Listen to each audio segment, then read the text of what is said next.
26واں پارہ ہے سورۃ قاف۔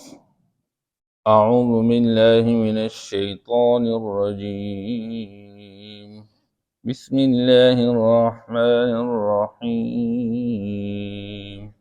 قاف والقرآن المجید بل عجبوا ان جاءهم منذر منهم فقال الكافرون هذا شيء عجیب۔ صدق اللہ العظیم۔ یہ سورۃ قاف ہے، اور یہاں آپ نے دیکھا اوپر لکھا ہوا ہے سورۃ قاف مکی، یا یہ مکی سورت ہے۔ اس سے پہلے سورۃ الحجرات اور اس سے پہلے سورۃ فتح اور اس سے پہلے سورۃ محمد ذکر کیا گیا ہے۔ اس سورت کے سائٹ پہ آپ دیکھ لیں لکھا گیا ہے المنزل، اور المنزل کے ساتھ ساتھ لکھا گیا ہے۔ یہ حضرات صحابہ کرام رضوان اللہ تعالی علیہم اجمعین قرآن مجید کو 7 حصوں میں تقسیم کر چکے، اور ایک دن میں ایک حصہ تلاوت کرتے تھے، تو 7 دن میں قرآن پاک پورا کرتے تھے۔ اب ہم کہتے ہیں صحابہ اتنی ترقی کر چکے، حالانکہ باوجود کہ ٹیکنالوجی کوئی نہیں تھا، اور ملک کے ملک فتح کر رہے تھے۔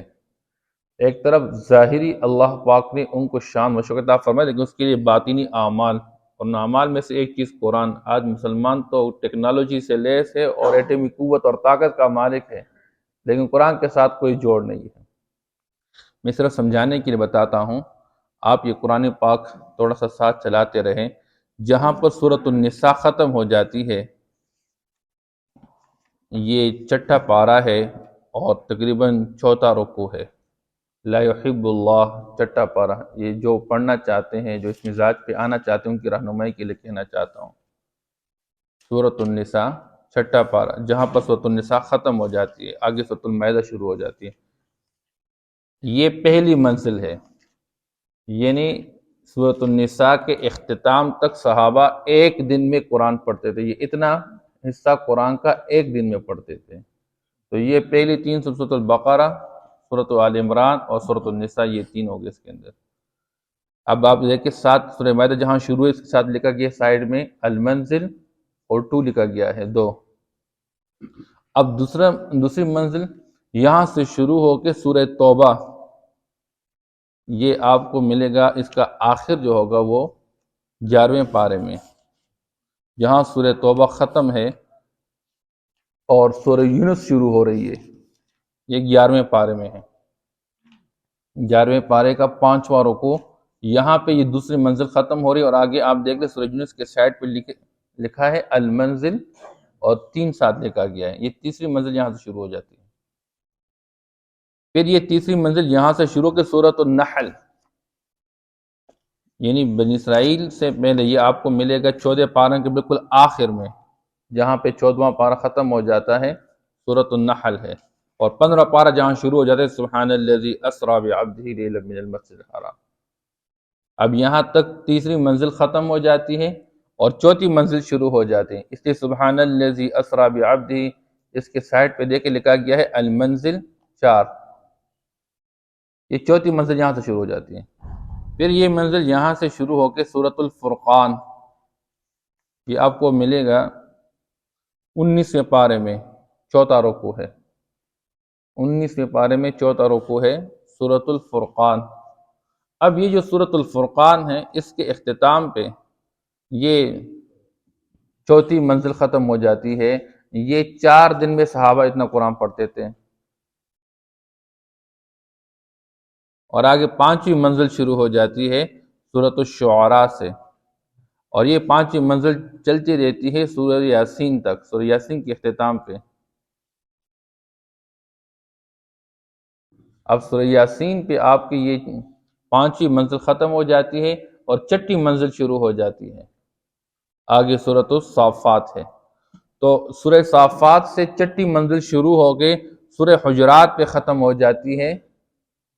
یہ 6 دن میں قرآن پاک پڑھتے تھے صحابہ، اور 7ویں دن میں پھر یہاں سورہ قاف سے شروع کر لیتے اور وہ ناس پہ ختم کر لیتے، یعنی ہر 7 دن میں ایک قرآن ختم کر لینا۔ اور یہاں ہمارے اس صف کے اندر ایک بزرگ تھے جو 7 دن میں قرآن ختم کرتے تھے، جو یہاں پہ سجدے میں وفات پا گئے تھے۔ اللہ پاک ان کے قبروں کو نور سے بھرتے ہیں، اللہ سب کی بخشش نصیب فرماتے ہیں۔ یہ دنیا آباد ہے، آج بھی ایسے لوگ موجود ہیں۔ یہاں انڈونیشیا کے مہمان تشریف لائے تھے، ان میں سے ایک مہمان تھا، مجھے کہنے لگا 1993 سے میرا معمول ہے کہ میں 7 دن میں قرآن ختم کرتا ہوں۔ اللہ معاف کرے، ہم تو شروع ہو جاتے ہم سونے لگ جاتے ہیں، پڑھا ہی نہیں جاتا ہم سے۔ بہرحال اس صورت یہ 7ویں منزل قرآن کی، یہاں پر المنزل لکھا گیا، یہ لیفٹ سائڈ، اسے سمجھانے کے لیے بتانے کے لیے بتا۔ اب آگے اس صورت کا میں نے بتایا تھا ربط ہوا کرتا ہے، ماقبل بتایا کیا ان اللہ یعلم غیب السماوات والارض، تم لوگ اللہ کو ایمان بتاتے ہو اپنے ایمان کے بارے میں، اللہ تو آگاہ ہے ساری چیزوں سے، واللہ یعلم ما فی السماوات وما فی الارض، اللہ کا علم تو اتنا ہے کہ وہ زمین اور آسمان کے تمام چھپی باتوں کو جانتا ہے۔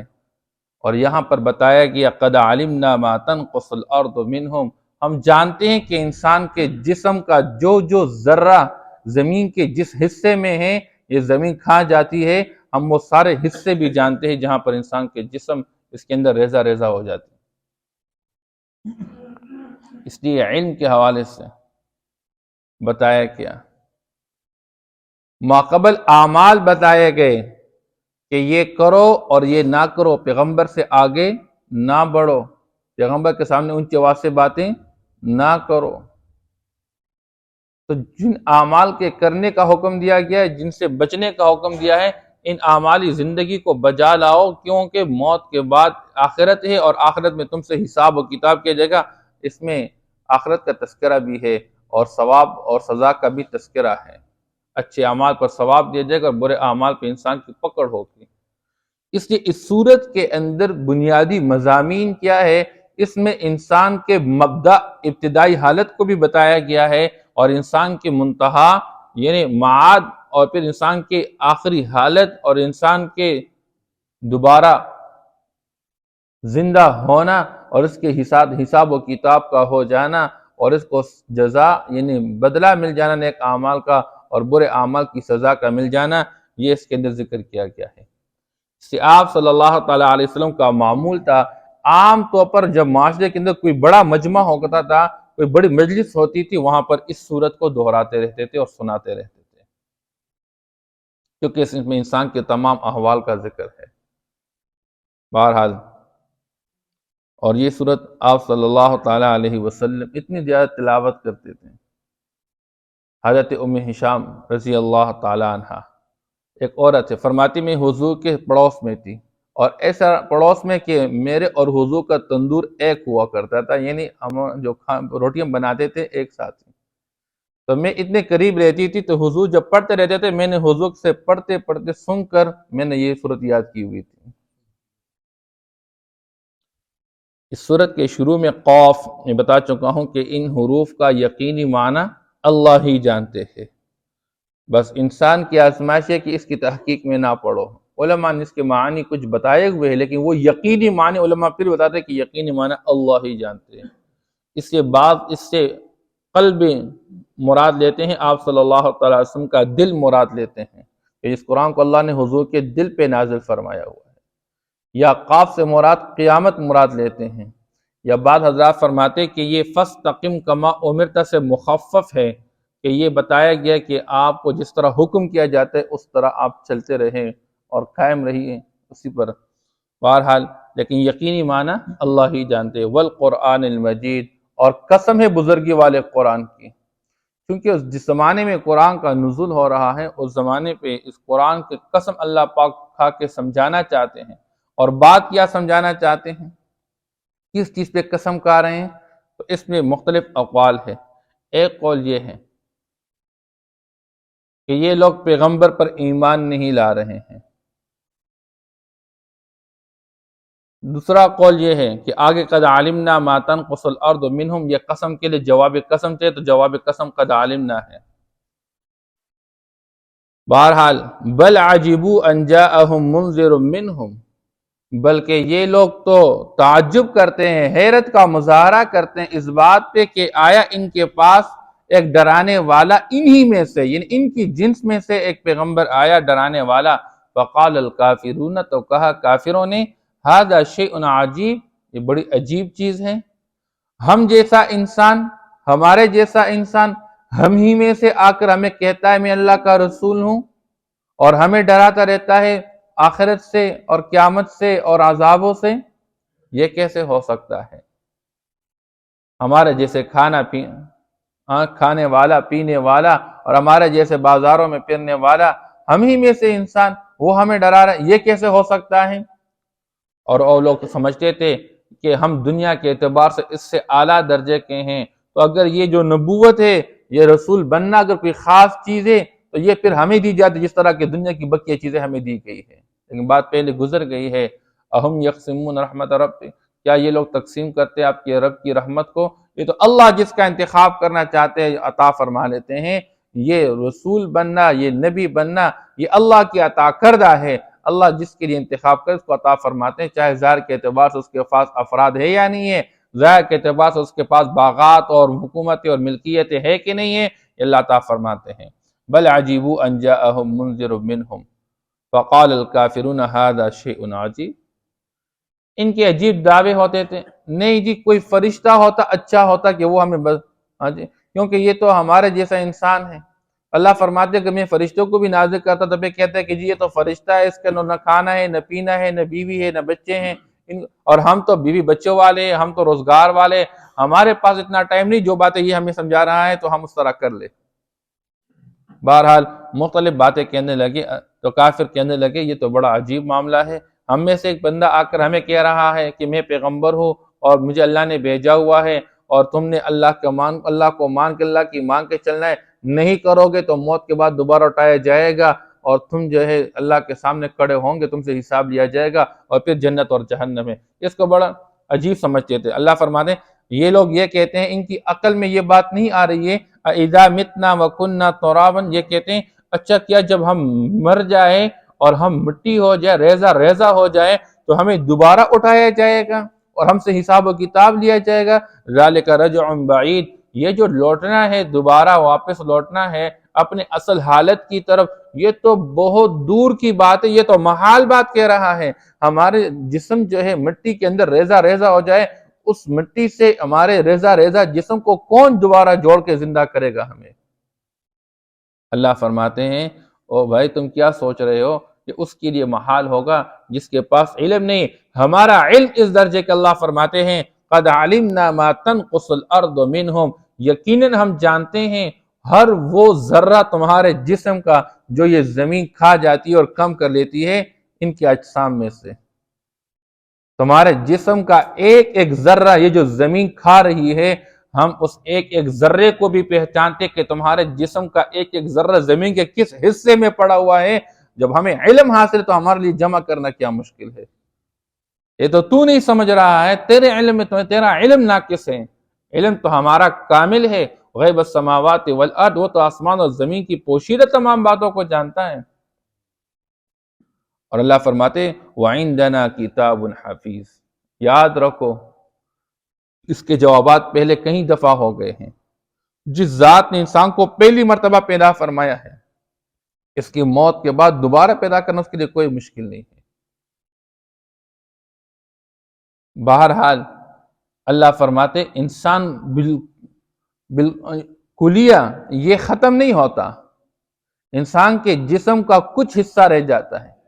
یہ جہاں پہ جانور کا دم نکلتا ہے، انسان کے بدن کا وہ جو حصہ، یہ جو ریڑھ کی ہڈی کا آخر میں، یہ حصہ کبھی بھی مٹی نہیں ہوتا۔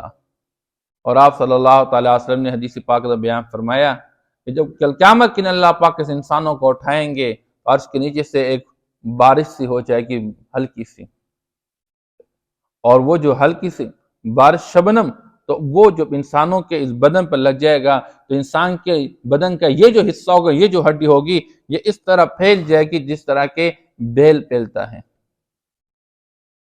اس سے انسان دوبارہ جڑ جائے گا۔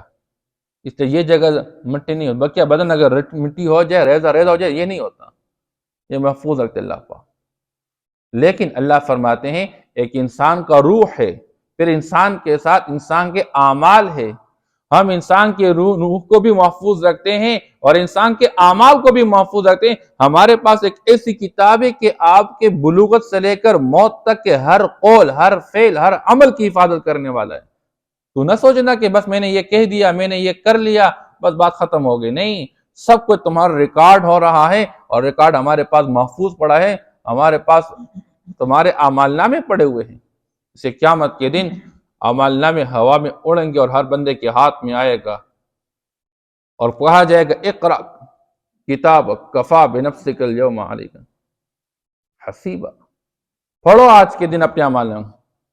آج کے دن حساب لگانے کے لیے تیری ذات ہی کافی ہے تیرے واسطے۔ کسی کے دائیں ہاتھ میں جائے گا، کسی کے بائیں ہاتھ میں جائے گا، کسی کو پیچھے سے ملے گا۔ جس کو دائیں ہاتھ سے ملے گا تو بڑا ہوشیار اور خوش و خرم رہے گا اور چیخے مارے گا، انی ظننت انی ملاق حسابیہ۔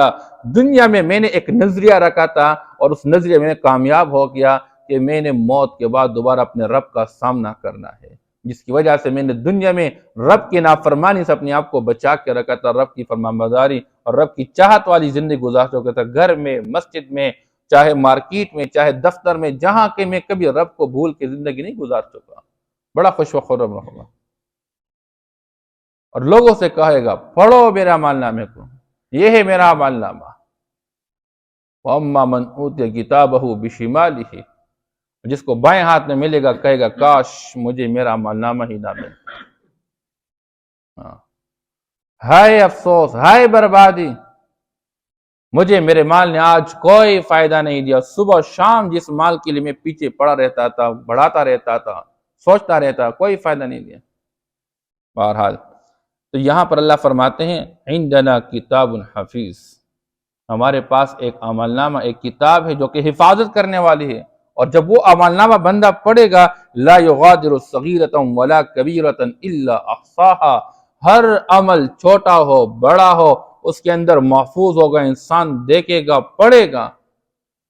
جوانی اور انسان کا بڑھاپا، انسان کی اجتماعی انفرادی، رات کے اندھیرے میں کیا کرتا، دن کے اجالے میں کیا کرتا رہتا تھا، محفل اور مجلس میں کیا کرتا، تنہائیوں میں کیا کرتا رہتا تھا، یہ ساری چیزیں محفوظ ہوگی اس کے اندر۔ بل کذبوا بالحق لما جاءہم، اللہ فرماتے ہیں حقیقت یہ نہیں ہے جو یہ سمجھ رہا ہے کہ ہمیں موت کے بعد دوبارہ کون زندہ کرے گا۔ حقیقت یہ ہے کہ یہ ایک حق کو جٹلانے والے ہیں، انہوں نے ایک حق چیز کو جٹلایا۔ بل کذبوا بالحق، جو یقینی اور واقع ہونے والی چیز اس کو انہوں نے جٹلایا ہوا ہے، اس لیے یہ کہہ رہے ہیں کہ نہیں جی موت کے بعد دوبارہ کوئی زندگی نہیں ہے، ہمیں کون دوبارہ زندہ کرے گا۔ ان کو موت کے بعد کی زندگی کا یقین نہیں آ رہا، ان کو جنت اور جہنم کا یقین نہیں آ رہا، ان کو حساب و کتاب کا یقین نہیں آ رہا، یہ شک میں پڑے ہوئے ہیں۔ ماقبل بتایا گیا کہ وہ شک میں مبتلا نہیں ہوتے جو اللہ اس کے رسول پر ایمان لائے، اللہ اس کے رسول نے جو بتلایا اس میں ذرہ برابر شک نہیں کرتے، اور یہ شک میں پڑے ہوئے ان کو یقین ہی نہیں ہے، یہ جٹلانے والے ہیں۔ لما جاءہم، وہ جب حق ان کے پاس آیا، فہم فی امر مریج، یہ ایک الجھے ہوئے معاملے میں پڑے ہوئے ہیں۔